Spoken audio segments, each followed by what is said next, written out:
48 घंटे छोड़ दीजिए साहब, 48 दिन हो गए, आज 107 दिन हो गए, लड़ाई चल रही है।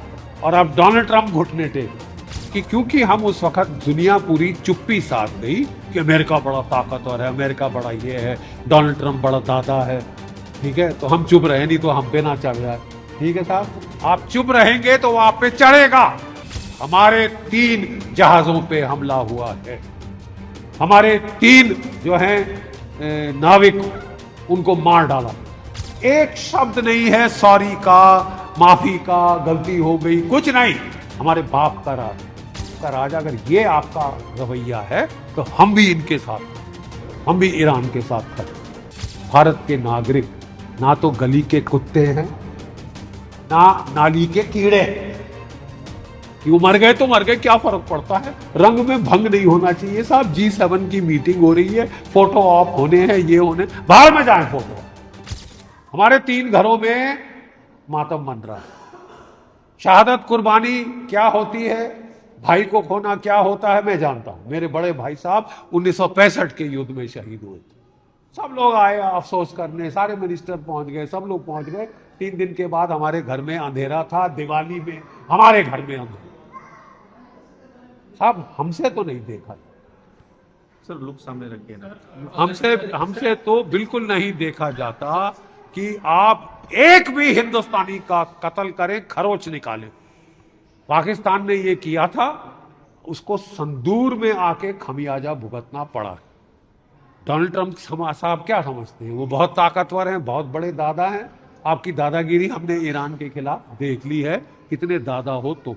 देखिए साहब, आप अपनी विश्वसनीयता 0 से भी कम कर तो आप पे कौन विश्वास करेगा।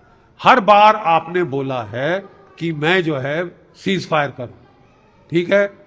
2015 में ओबामा साहब ने पूरी डील कर ली, आगे कागज 2018 में आए, कागज के कचड़े में डाल दी। आज वो डील नहीं मिल रही, वो डील के बराबर भी आप नहीं आ सकते। और इसके लिए इनकी नानी खिसकी जा रही है, ठंडे पसीने आ रहे हैं कि अमेरिका के लोग मेरे को क्या बोलेंगे। क्या झक मार के तूने 107 दिन लड़ाई करी, तू कह रहा था कोई लंबी फॉरएवर वॉर नहीं करेगा, तूने किया क्या।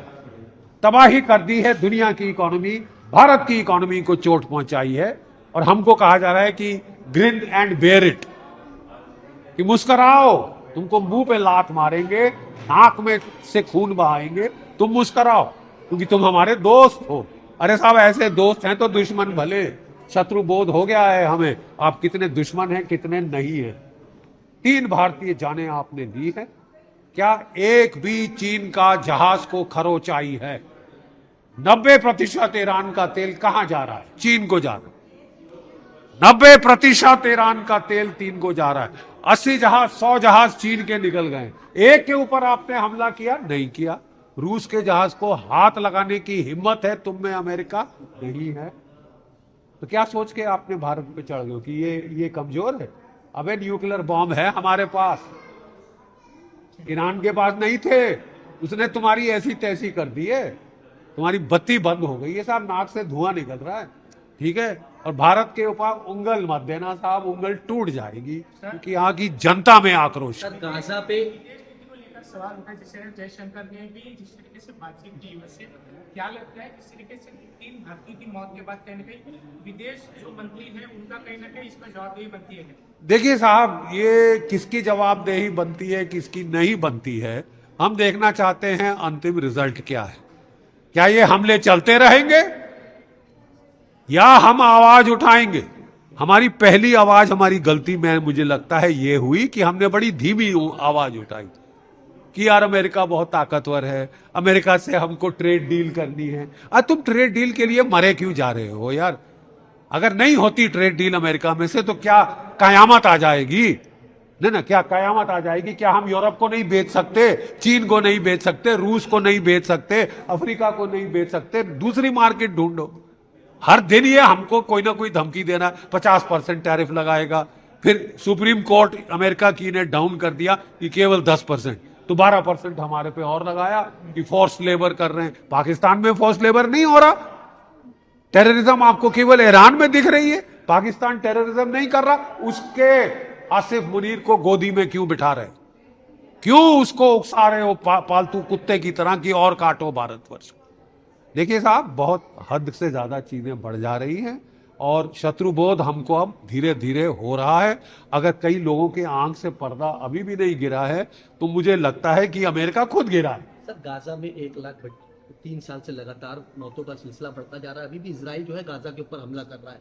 क्या लगता है कि इजराइल को भी एक इंटरनेशनल टेररिस्ट देश घोषित करना चाहिए? देखिए साहब, मैं सीधी बात कहना चाहता हूं, जब 7 अक्टूबर को इजराइल पे हमला हुआ था, 112 उनके बच्चे लड़के लड़कियां मारे गए थे, कैदी हुए थे, सारी दुनिया की सिंपैथी इजराइल के साथ। अब तब से लेके आज तक 990 दिन हो गए साहब, तुम्हारी लड़ाई का अंत नहीं है।